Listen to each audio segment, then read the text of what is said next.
یہودیوں اور عیسائیوں نے کہا ہم اللہ کے بچے اور ان کے پیارے ہیں۔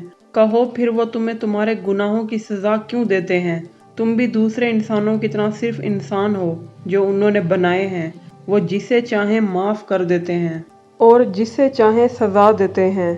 آسمانوں اور زمین اور ان کے بیچ جو کچھ بھی ہے سب پر اللہ کی بادشاہت ہے اور انہی کی طرف آخر کار لوٹ کر جانا ہے۔ اے اہل کتاب، ایک مدت کے بعد جس میں کوئی رسول نہیں آئے، اب ایک رسول آئے ہیں تمہیں چیزیں سمجھانے کے لیے، تاکہ تم یہ نہ کہو ہمارے پاس کوئی بھی تبلیغ کرنے کے لیے اور خبردار کرنے کے لیے نہیں آیا۔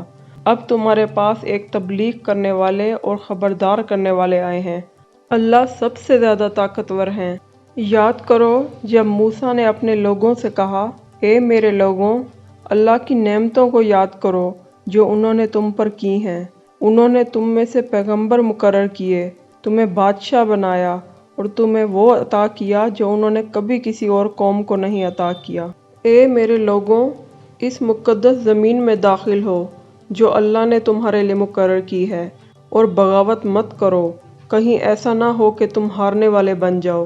ان لوگوں نے کہا، اے موسیٰ، اس میں طاقتور لوگ ہیں اور ہم اس میں داخل نہیں ہوں گے جب تک کہ وہ اس سے باہر نہیں نکل آتے۔